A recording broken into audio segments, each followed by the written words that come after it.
4,000 years. That is how long humans used a single method to make contaminated water safe to drink. It was used in Egypt before the pyramids were finished. It was prescribed in India 3,000 years before chlorine existed.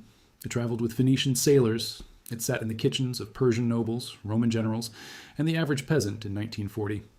Then, in roughly one decade, between 1950 and 1960, it disappeared from almost every kitchen on Earth. Not because it stopped working. Modern peer-reviewed studies confirm it kills E. coli, Salmonella, Vibrio, cholerae, and Shigella within hours of contact. It disappeared because something cheaper, lighter, and infinitely more profitable arrived. Plastic. And the people who profit from selling you bottled water, replacement filters, chlorine tablets, and the $70 gravity systems on Amazon do not want you remembering the 4,000-year-old method that costs about $30 once and works for the rest of your life.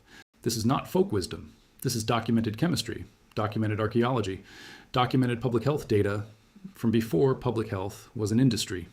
And in the next few minutes, I'm going to show you exactly what it is, exactly why it works, exactly when it fails, and exactly how every household used to do this without thinking about it. But before I do, you need to understand that what was buried was not a single product. What was buried was a category of knowledge, a way of thinking about water that does not depend on grid infrastructure, replacement cartridges, or municipal trust. Everything I am about to walk you through, including the parts that would never make it past a YouTube algorithm in a single sitting, lives inside the complete documentation. The link is in the description. We compiled the full record, the studies, the historical sources, the exact specifications, the maintenance protocols, the failure modes nobody warns you about, one access, permanent. Now back to what was actually erased. The method is copper. Specifically, storing drinking water inside a vessel made of high purity copper for a minimum of 8 hours, ideally overnight before drinking it. That is the entire technology. A copper container, time, gravity, no moving parts, no electricity, no filter to replace, no subscription, no batteries. The Sanskrit name for this is tamra jal, copper water. The practice predates written history in India and was codified into Ayurvedic medical texts at least 3,000 years ago. The Egyptian Ebers Papyrus, dated to around 1550 before Christ, lists copper as a treatment for chest wounds and as a method of sterilizing water in surgical tools. What makes copper specifically remarkable is that the same practice was independently discovered in some form by every literate civilization that ever wrote about water. India, Egypt, Persia, Greece, Rome, China, pre-Columbian Mesoamerica had copper water vessels in elite households. No other technology survived 4,000 years across every continent without anyone fully understanding why it worked. Modern science, which the developed world spent half a century pretending did not exist, finally caught up in 2012. Let me tell you a quick story. Patricia is 45, lives in Asheville, North Carolina. Veterinarian, runs her own small clinic. She is married, 2 kids ages 10 and 13. On any given day, she is also responsible for the animals in the clinic overnight. September 2024, Hurricane Helene. Asheville lost the municipal water system, not for hours, for 2 weeks. The pipes were intact. The treatment plant was destroyed. Every faucet in the city ran brown water that no one could safely drink. Patricia had stored bottled water, like most people.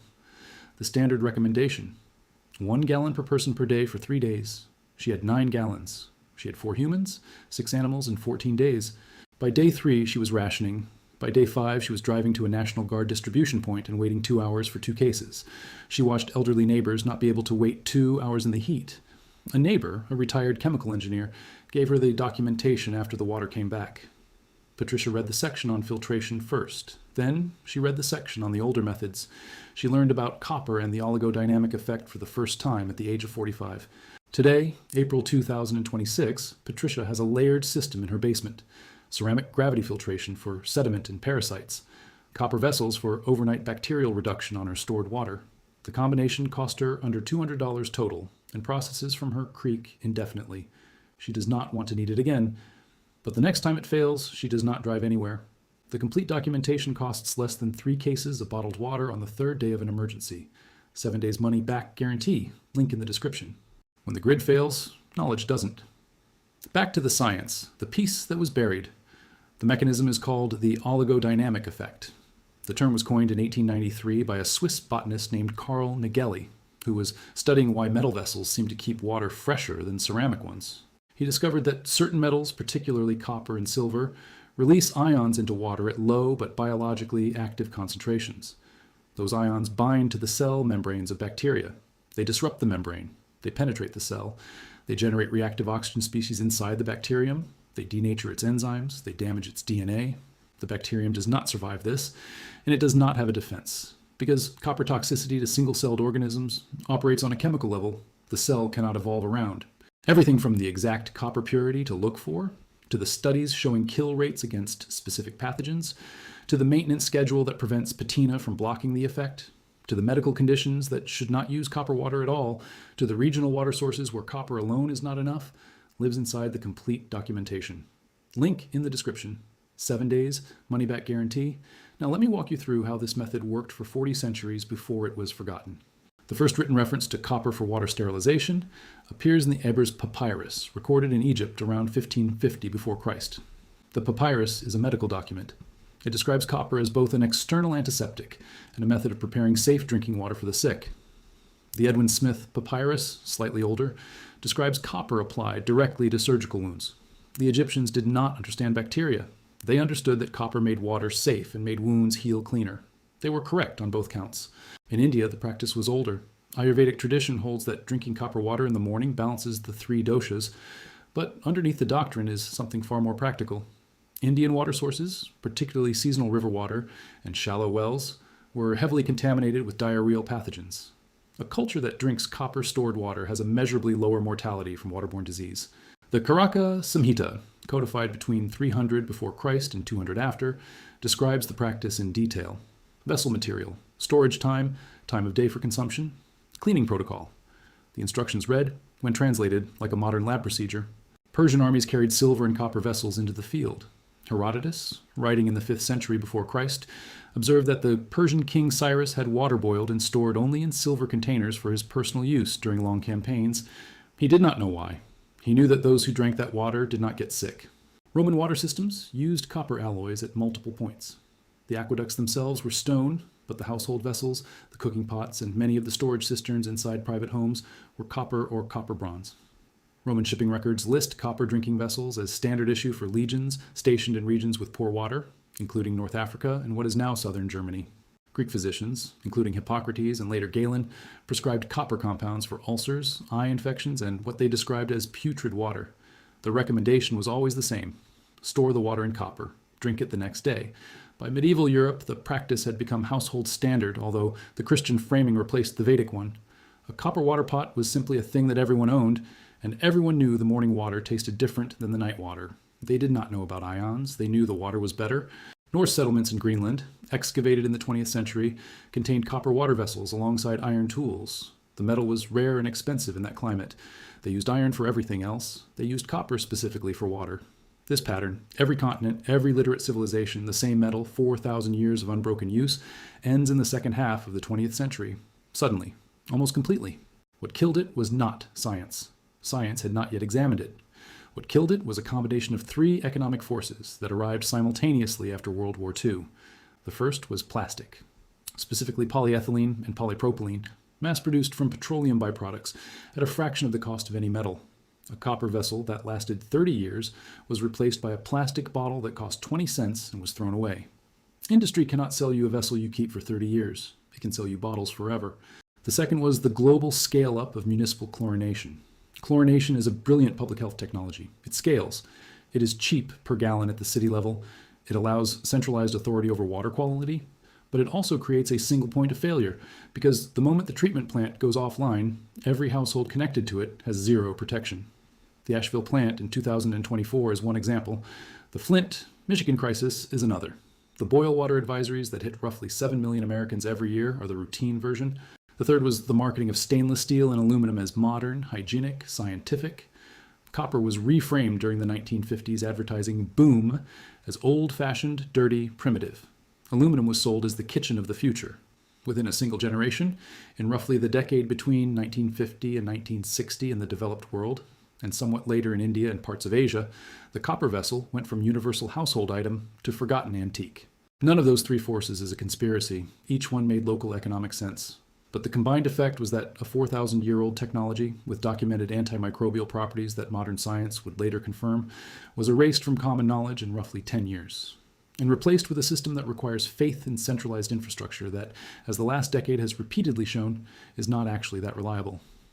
Now, let me walk you through exactly how to do this today, because the practical method is almost embarrassingly simple.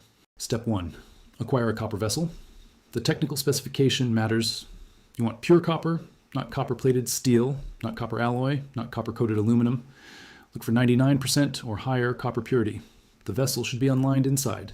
Many decorative copper pieces sold in the United States are lined with tin or nickel for food safety reasons, which entirely defeats the antimicrobial purpose. A traditional Indian lota, a copper jug, or a 1 liter to 2 liter pure copper bottle is the standard. Expect to pay between $25 and $40 for a quality piece. It will last decades. Step 2. Prepare the water. This is the step almost every modern guide skips, and skipping it is the reason some people try copper water and conclude it does not work. Copper kills bacteria. Copper does not remove sediment. Copper does not remove chemical contamination.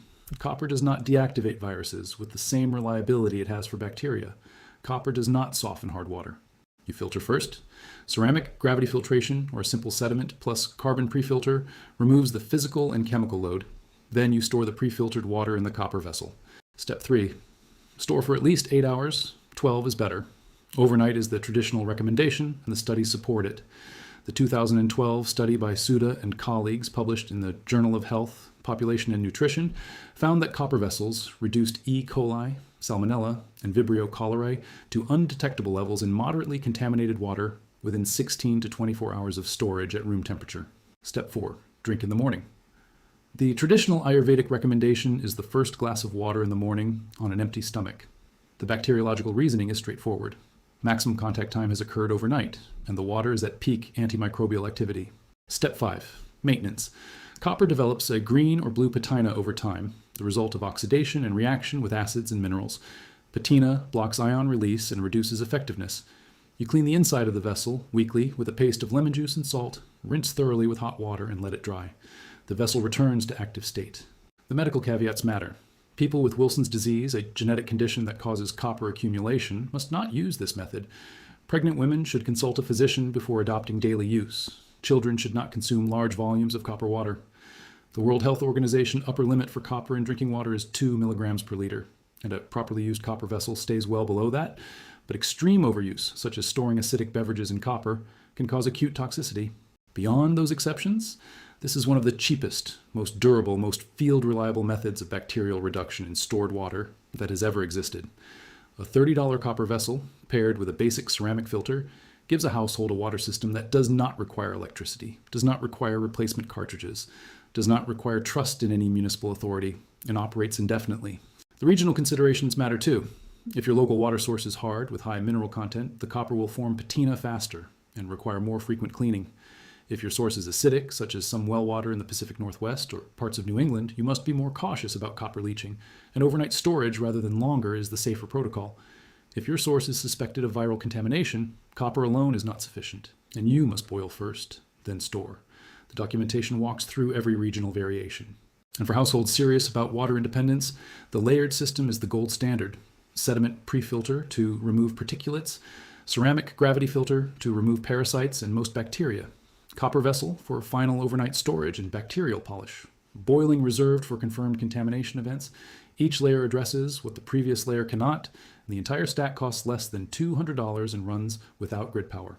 That is what was buried, not a product, a category of independence. If this was useful, leave a comment with the word copper, so the algorithm understands which subjects this audience actually wants documented, and the next video gets recommended to people who would otherwise never find this. The pinned comment has the link to the complete documentation. There are 3 additional analyses I could not fit into this video.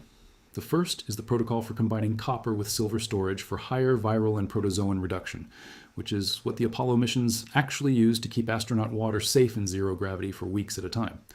The second is the deep dive on which commercial copper bottles on the market are pure copper versus which ones are copper-plated steel sold at a 500% markup. The third is the historical record of the public health agencies that actively recommended against copper vessels during the chlorine rollout decades, including the specific journal articles and the corporate funding sources behind them. All 3 are inside the complete documentation. 7 days money-back guarantee, and if you have not subscribed yet, subscribe. We document the things that survive when the grid does not. Methods that worked before electricity, before centralized infrastructure, before the assumption that someone else would handle clean water for you. Methods that work now, work tomorrow, and will keep working in the scenario where the rest of the system is no longer reliable. 4,000 years of households did this without thinking about it. They stored their water in copper, drank it in the morning, and watched their children grow up without dying of cholera or dysentery in a world without chlorine, without pediatricians, without antibiotics. They did not know about ions. They knew that this metal, in this shape, with this much time, made the water safe. The knowledge is not lost, it was buried. And every household that puts it back in the kitchen takes one step out of the dependency that the last decade has shown is not actually dependable. When the grid fails, knowledge doesn't.